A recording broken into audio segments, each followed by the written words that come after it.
ಮಾಜಿ ಸಚಿವ ಈಶ್ವರಪ್ಪ ವಿರುದ್ಧವಾಗಿ ಪ್ರಕರಣ ದಾಖಲಾಗಿದೆ. ದಾವಣಗೆರೆಯ ಬಡಾವಣೆ ಠಾಣೆಯಲ್ಲಿ ಪ್ರಕರಣ ದಾಖಲಾಗಿದೆ. ಸುರೇಶ್ ಕುಲಕರ್ಣಿ ದೇಶ ವಿಭಜನೆ ಹೇಳಿಕೆ ವಿಚಾರಕ್ಕೆ ಸಂಬಂಧಪಟ್ಟಂತೆ ನಿನ್ನೆ ವಿವಾದಾತ್ಮಕ ಹೇಳಿಕೆಯನ್ನು ಕೊಟ್ಟಿದ್ರು.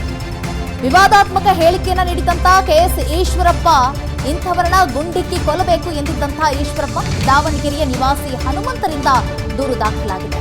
ಜೀವ ಬೆದರಿಕೆ ಪ್ರಚೋದನಕಾರಿ ಹೇಳಿಕೆಯನ್ನು ಕೊಟ್ಟಿದ್ದಾರೆ ಈಶ್ವರಪ್ಪ ಎಂದು ದೂರನ್ನ ದಾಖಲಿಸಿದ್ದಾರೆ. ಬಡಾವಣೆ ಪೊಲೀಸ್ ಠಾಣೆಯಲ್ಲಿ ಪ್ರಕರಣ ದಾಖಲಾಗಿದೆ.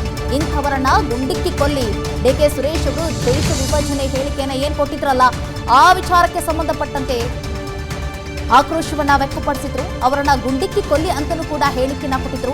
ಈ ರೀತಿಯಾದಂತಹ ಹೇಳಿಕೆ ಜೀವ ಬೆದರಿಕೆ ಮತ್ತು ಪ್ರಚೋದನಕಾರಿ ಹೇಳಿಕೆಯಾಗಿದೆ ಅಂತ ಹೇಳಿ ದೂರನ್ನ ದಾಖಲು ಮಾಡಲಾಗಿದೆ. ಈಗ ಅವ್ರ ಮೇಲೆ ಕೇಸ್ ದಾಖಲಾಗಿದೆ.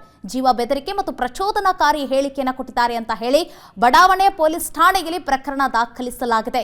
ಡಿಕೆ ಸುರೇಶ್ ಅವರ ಪ್ರತ್ಯೇಕ ಹೇಳಿಕೆ ಜೊತೆಗೆ ದೇಶ ವಿಭಜನೆ ಮಾಡಬೇಕು ಅಂದ್ರೆ ಅನುದಾನ ಕೊಡಲ್ಲ ಅಂತ ಅಂದ್ರೆ ದೇಶ ವಿಭಜನೆ ಆಗಲಿ ಅಂತ ಏನೋ ಒಂದು ಹೇಳಿಕೆಯನ್ನು ಕೊಟ್ಟಿದ್ರಲ್ಲ ಡಿಕೆ ಸುರೇಶ್ ಅವರು, ಆ ಹೇಳಿಕೆಗೆ ಆಕ್ರೋಶಭರಿತವಾದಂತಹ ಮಾತುಗಳನ್ನು ಆಡ್ತಾ ಈಶ್ವರಪ್ಪ ಅವರು ಅವರನ್ನ ಗುಂಡಿಕ್ಕಿ ಕೊಲ್ಲಿ ಅಂತ ಹೇಳಿ ಹೇಳಿಕೆಯನ್ನು ಕೊಟ್ಟಿದ್ರು. ವಿವಾದ ಸೃಷ್ಟಿಯಾಗಿತ್ತು. ಆ ವಿವಾದಕ್ಕೆ ಆ ವಿಚಾರಕ್ಕೆ ಸಂಬಂಧಪಟ್ಟಂತೆ ಈಗ ಈಶ್ವರಪ್ಪ ಅವರ ಮೇಲೆ ಕೇಸ್ ದಾಖಲಾಗಿದೆ. ಇಂಥವರನ್ನ ಗುಂಡಿಕ್ಕಿ ಕೊಲ್ಲಲೇಬೇಕು ಅಂತ ಹೇಳಿ ದಾವಣಗೆರೆಯ ನಿವಾಸಿ ಹನುಮಂತ್ ಅವರು ಈಗ ಆ ಒಂದು ಹೇಳಿಕೆಯನ್ನ ಖಂಡಿಸಿ ದೂರನ್ನ ದಾಖಲಿಸಿದ್ದಾರೆ. ಜೀವ ಬೆದರಿಕೆ ಮತ್ತು ಪ್ರಚೋದನಕಾರಿ ಹೇಳಿಕೆಯನ್ನ ಕೊಟ್ಟಿದ್ದಾರೆ. ಇದು ಅಕ್ಷಮ್ಯ ಅಪರಾಧ. ಈ ರೀತಿಯಾಗಿ ಹೇಳಿಕೆಯನ್ನು ಕೊಡಬಾರದು ಅಂತ ಹೇಳಿ ಬಡಾವಣೆ ಪೊಲೀಸ್ ಠಾಣೆಯಲ್ಲಿ ಹನುಮಂತ ಅವರು ಪ್ರಕರಣವನ್ನ ದಾಖಲಿಸಿದ್ದಾರೆ. ಮಾಜಿ ಸಚಿವ ಈಶ್ವರಪ್ಪ ವಿರುದ್ಧವಾಗಿ ಈಗ ಪ್ರಕರಣ ದಾಖಲಾಗಿದೆ. ಆಗಾಗ ನಾಲಿಗೆಯನ್ನು ಹರಿಬಿಡ್ತಿರ್ತಾರೆ ರಾಜಕಾರಣಿಗಳು.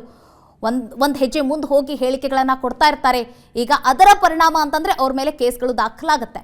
ಈಗ ಕೆಎಸ್ ಈಶ್ವರಪ್ಪ ಅವರ ಸರದಿ, ಅವ್ರ ಮೇಲೆ ಕೇಸ್ ದಾಖಲಾಗಿದೆ. ಆ ಒಂದು ಹೇಳಿಕೆಯನ್ನ ವಿರೋಧಿಸಿ ಹನುಮಂತ ಎಂಬುವರು ಆ ವಿವಾದಾತ್ಮಕ ಹೇಳಿಕೆಯನ್ನ ಖಂಡಿಸಿ ಅವ್ರ ಮೇಲೆ ಕೇಸನ್ನ ಹಾಕಿದ್ದಾರೆ, ದೂರನ್ನ ದಾಖಲಿಸಿದ್ದಾರೆ. ಬಡಾವಣೆ ಪೊಲೀಸ್ ಠಾಣೆಯಲ್ಲಿ ದಾಖಲಾಗಿರುವಂತ ದೂರು ಇದು. ಅನುಕ್ಷಣದ ಸುದ್ದಿಗಳಿಗಾಗಿ ವಿಸ್ತಾರ ನ್ಯೂಸ್ ಯೂಟ್ಯೂಬ್ ಚಾನೆಲ್ ಸಬ್ಸ್ಕ್ರೈಬ್ ಮಾಡಿ.